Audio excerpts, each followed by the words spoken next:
So as I mentioned before, in a school setting, OTs focus on skills that are academically relevant and help the child access the curriculum. That is the purpose of school-based OT. So I want to give you a couple of examples from my practice in which I've had parents express a desire to have these things as goals, and talk to you a little bit about whether I wrote these as goals or not.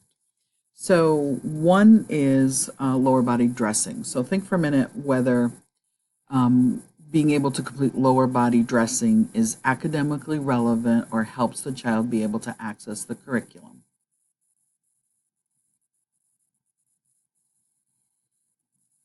We would have discussed this in class if we were doing this in person, but lower body dressing can be academically relevant. If it takes a child longer to be able to manage clothing after going to the bathroom, for example, let's say all the kids go to the bathroom before recess, and a child has difficulty doing that, or even before an academic area, and a child has difficulty doing that, resulting in taking a longer time, then that child is losing out on part of the academic day. So you can justify doing lower body dressing, working on lower body dressing, because it's something that a child is expected to be able to do throughout the day, to be able to be independent in toileting. If a little bit of an older child has to change for gym class, that's another example of losing out on an academic activity as a result of not being able to complete that functional task. How about combing hair? I had a parent who was very adamant about wanting her child to be able to comb his hair independently.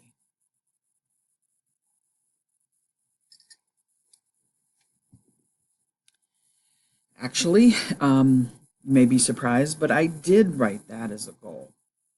And I want you to think for a second about why.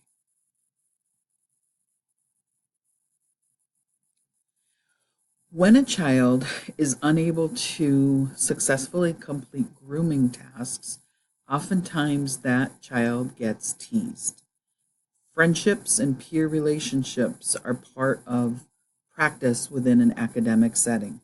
So having a child be able to complete those hygiene tasks independently is important for those peer relationships. So I work on things like combing hair and brushing teeth and all of those things that are relevant to peer relationships. How about scooping ice cream? So I had a parent who every day when the child came home from school, he wanted ice cream. And if he had a good day, that was kind of a reward. We won't talk about food as a reward at this point, but that was his reward when he came home from a good day of school. So she wanted him to be able to get it independently. What do you think? Did I write this as a goal or not? I did not. This is not an academically relevant goal unless this child you're working towards the ability to work in an ice cream shop, or the child works at the school store and scoops ice cream, or whatever it is. It's not a part of the school day that a child needs to scoop ice cream. However, I can address the skills through other things. So if I'm working on grasp, or I'm working on hand strength, or I'm working on other things, why not use a scoop? Why not simulate the activities or the movements that would build those skills? Why can't we scoop Play-Doh out of a bin of Play-Doh and do something with that to be able to simulate the skill? Now, I'm not going to have a goal for scooping ice cream, but maybe I'm working on hand strength for functional performance in a classroom, or grip, or whatever it is. So you can build some of those things in without actually writing a goal for it. You can scoop all sorts of things that aren't ice cream. And sometimes maybe it's going to be ice cream, but it's not a goal. So we talked a little bit about Section 504 of the Rehab Act, and Stacy talked about Section 504. It is a civil rights legislation, and there's just one single paragraph in that whole legislation that applies to us, but it is one of the most important paragraphs in legislation for academic, for kids in school settings. And also whether it's the K to 12 school system or college. It's the legislation that also affords for access to public building in addition to ADA. Also provides accommodations in academic settings, including colleges, because it prohibits, that one paragraph says that it prohibits discrimination on the basis of disability for anyone accessing an institution receiving federal funding, and schools receive federal funding. So remember, those kids who don't qualify for services under an IDE, under special education IDEA, may qualify under Section 504. Now, under 504, I think I have another one. Nope, I gotta go back. I'm gonna go back for a second. So under 504, you do have to have a disability.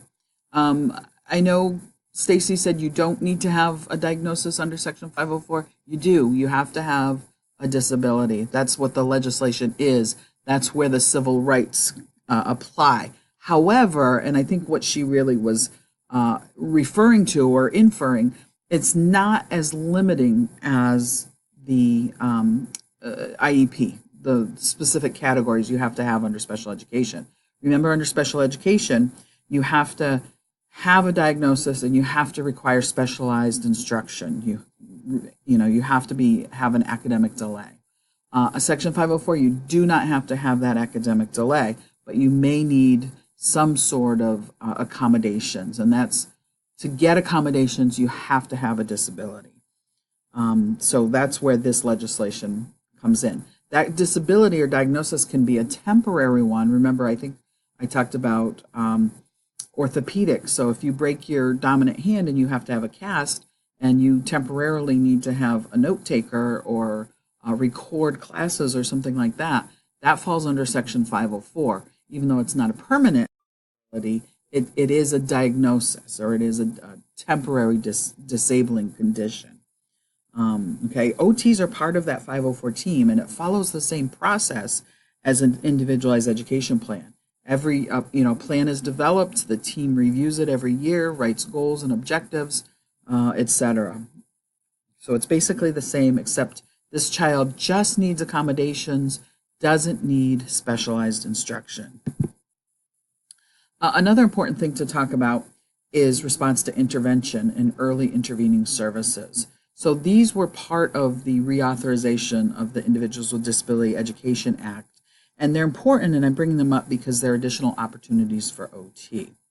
These early intervening services are in the K to 12 system, and under that program, schools are allowed to use federal funding under IDEA for teacher and staff development, behavioral and educational intervention for students, instructional software, etc. So they can use these federal dollars for training. For example, you're part of the assistive technology team, and you recommend a specific piece of equipment or a program, and the teachers and staff don't know how to use it. Under this part of IDEA, these federal funds could be used to train those people in the use of this equipment. It could also provide for the purchase of that software. So they're able to tap into some of this money to get some training and possibly get some equipment.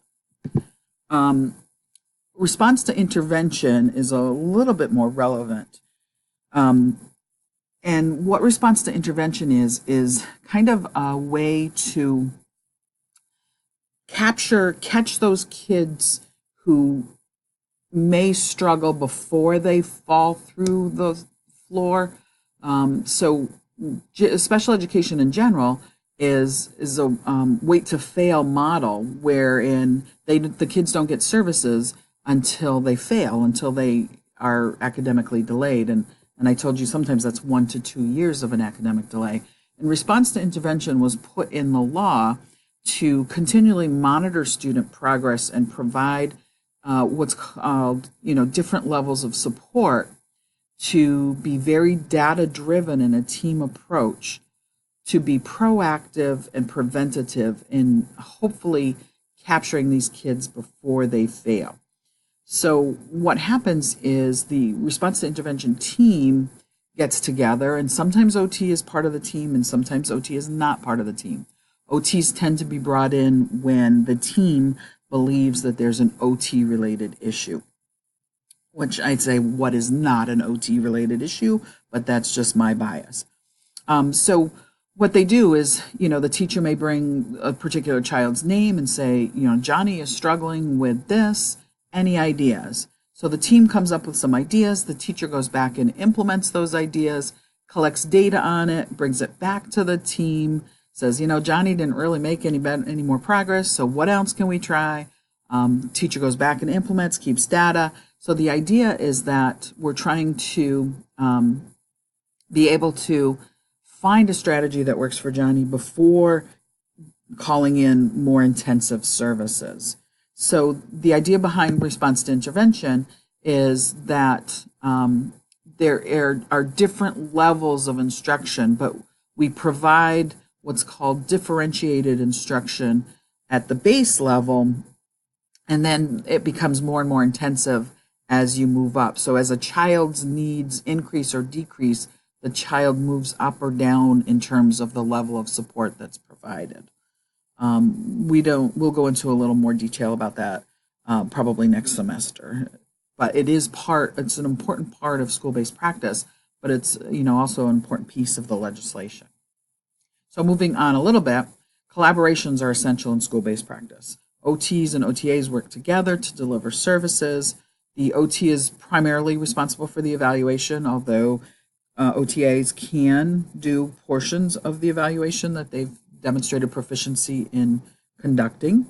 OTs are responsible for the safety and effectiveness of services, the supervision of the OTAs. It's not, on-site, face-to-face supervision, but the OT is the one who does the treatment planning, the interpretation of the evaluation reports.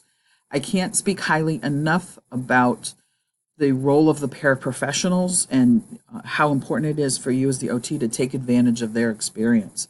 They are the ones who know the child better than anyone because they are working with our kids. They may be one-to-one aides, or they may be providing some specialized instruction in the classroom, but they are the ones who know the kids. They are your go-to person in the school setting. And they can also be trained to carry out some aspects of services. They're tasks that wouldn't require a skilled OT to implement. An exercise plan, for example. Think of it along those lines. That might be something you're a little more familiar with at this point. They can help to implement a sensory diet. So you can say that Johnny needs to go on the swing at 10 o'clock, and then at 10:30 he needs to do a walk around the building, and then at 11 o'clock he needs to play with a weighted ball for 5 minutes. So you are the one who is responsible for setting that up, but it doesn't take a skilled service provider to play with Johnny with a weighted ball for 5 minutes. So the paraprofessional can be trained in how to implement that sensory diet. We're going to move on to teams and service delivery very briefly, because we work as part of a team within the school setting, and there are a variety of teams. The one we hear the most is probably interdisciplinary as the gold standard, but it really isn't. There's a higher level of team performance. Intradisciplinary, one or more members of one discipline provide the treatment, no other disciplines involved. There's only the OT department at a school, and that's who works with the kids. Intra, within the discipline. Multidisciplinary is the next level, not the ideal. Also, team approach, a number of professionals evaluate and treat, but they're still independent of each other. There may be some communication, but the resources and responsibilities are individually allocated. So we have an OT and a PT department in a school. I do my eval, you do your eval, I use my stuff, you use your stuff. We don't really talk a lot, but we may talk some.